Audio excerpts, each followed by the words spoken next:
budak ni. Walau apa-apa teman saya nak masuk rekod. Tapi tak ada nak masuk rekod dah. Dah pergi dulu pun. Tak apalah, waktu tu jadi sebenarnya untuk program pengalaman saya dulu lah. Saya buat lepas subuh atas sekian balik lepas tu kita ada ria apa. Waktu ni sedap sebenarnya. Kalau tuan-tuan tengok di kampung baru orang Cina, waktu macam ni lah mereka bertai chi. Betul lah tengok kan?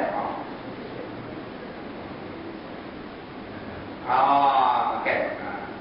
Tak kira lah style apa pun, Gangnam style ke, Kung Fu style ke, mereka bertai chi. Waktu macam ni lah. Kita tak adalah sampai macam dia orang tu kan? Macam dia pun tu. Baik. Jadi kata Nabi SAW, muazzin yang seperti ini, yang ikhlas, tidak mengharapkan apa-apa pengajaran, dia tak kisah, tak pernah komplain. Macam saya kata tadi lah, sampailah hari ini tak pernah komplain. Saya baca dalam akhbar baru-baru ni, seorang Bilal 60 tahun seorang imam, 60 tahun jadi imam. Daripada allowance sebulan RM7 sampai kali di Langkap. Saya baca kat jauh mana pun dia cakap Langkap. 60 tahun jadi imam, tak pernah komplain. Kalau Bilal, kata Nabi SAW, nanti bila dikebumikan, jasadnya akan seperti mana orang yang mati syahid. Bayangkan, terpelihara, tidak dimakan.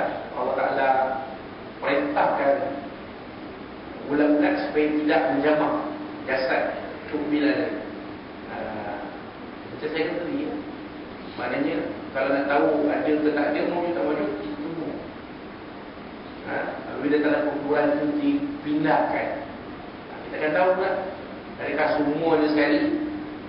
Pasal apa kalau kata dah apa tu dia angkat, dia dah cara tak ada, dia punya tata cara. Perempuannya bertulisan itu dipindahkan.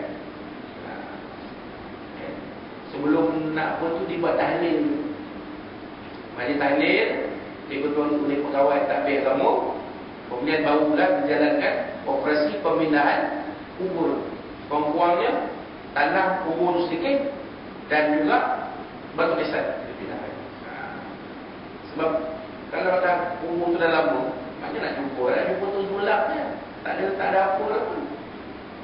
Tapi kita mengurai itulah kita akan tahu. Mungkin ada jasad-jasad yang masih elok terpelihara dalam lintang kubur ada. Jasad-jasad ni kemungkinan ada yang antaranya Tok Bilal masjid dulu, Tok Bilal surau dulu. Baik. Hadis yang lain, qala Rasulullah SAW, al-mu'adzinul muhtasib kasyahidil mutasyahhid fi damihi idza mata lam yadawit fi qabri, atau kama qala sallallahu alaihi wasallam.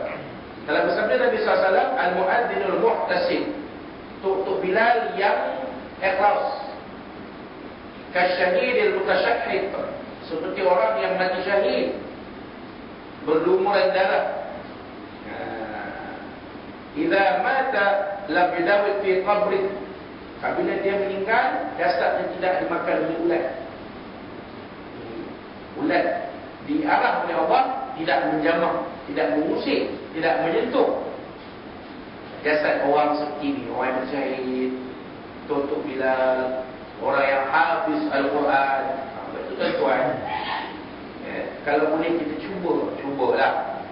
Kalau tak anak-anak kita, peringkat cucu kita, kalau boleh ada seorang yang hafiz Al-Quran.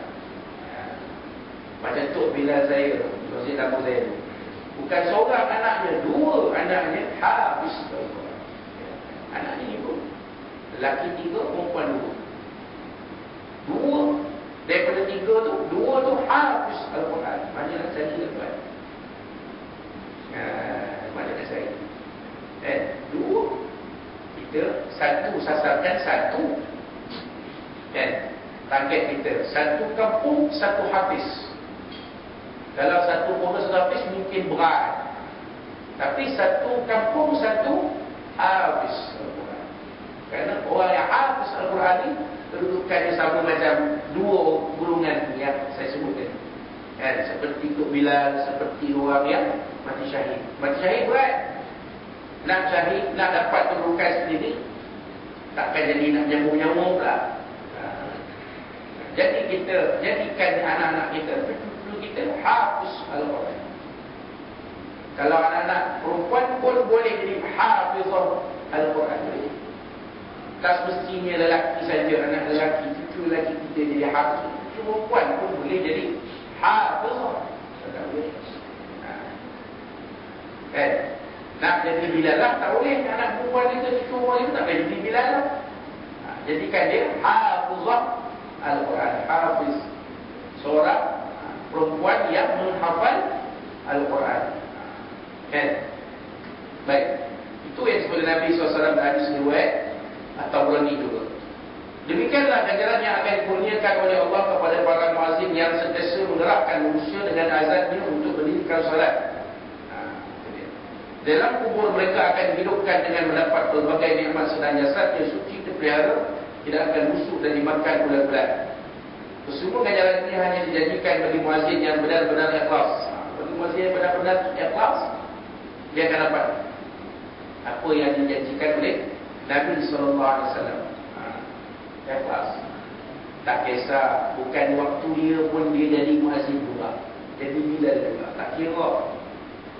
Selalunya macam tu lah bilal satu. Nak cover bilal dua dengan bilal tiga.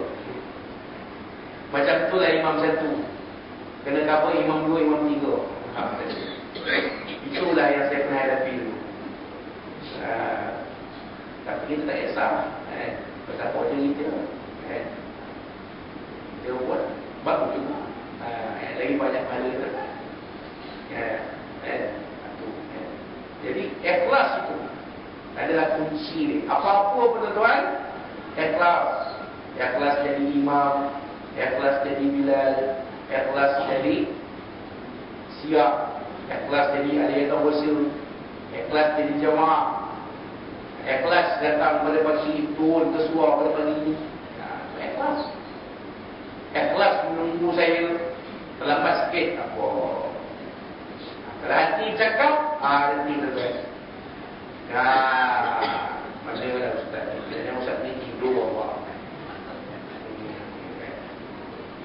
Tuan isteri saya ada seorang bila ada off, memang saya terus pakai sendiri lah apa-apa yang ada. Saya terjaga dia tengok, saya kata sekarang lambat sampai lah, baik saya sembahyang, lepas tu saya tutup. Saya jadi semester kata sebaik tak ada apa-apa di tengah jalan. Saya cerita pula terlumpur dari sini lah tadi.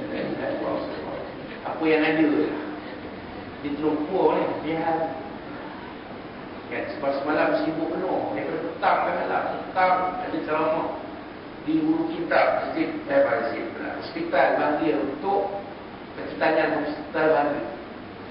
Malam kuliah maghrib ni, batu 3 je dapat. Lepas isyak ada persembahan nasyid di Bukit. Lepas tu balik tu ringan. Ada jemaah-jemaah kita di dalam saya tidak nak buku.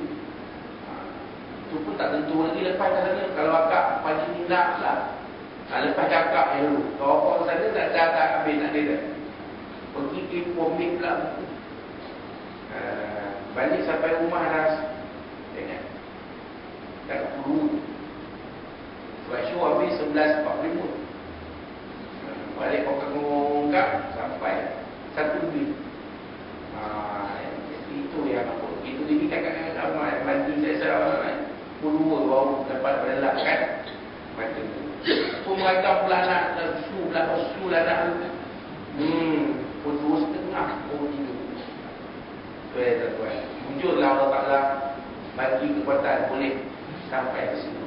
Baik. Itu ikhlas tu.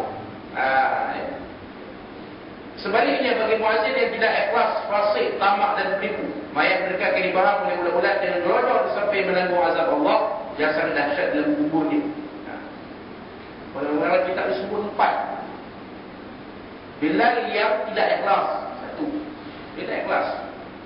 Selalu mengungkit-ungkit. Asyik aku je. Mana pergi Bilal 2, Bilal 3? Tak ikhlas. Azan tu macam dipaksa-paksa. Diterang-terang suara tu. Ini bukan menyanyi macam buat tu menyanyi terang-terang. Ini nak jadi Bilal, nak lawan azan. Diterang-terang suara tu dipaksa-paksa. Tak atas. Fasih. Ya, ada tuan Bilal melakukan azan pun dia, nyanyi karaoke pun dia. Ada tak? Ada tak? Yang ni melakukan azan memang dia lah champion. Berkaraoke pun dia champion juga. Siapa tak kenal Tok Bilal? Pak Mat Bilal, siapa tak kenal? Oh, itu karaoke 3 tahun turut menang. Tahun pertama dia bawa lagu Engkau laksana bulan. Menang. Tahun kedua dia bawa lagu apa ni, apa tu?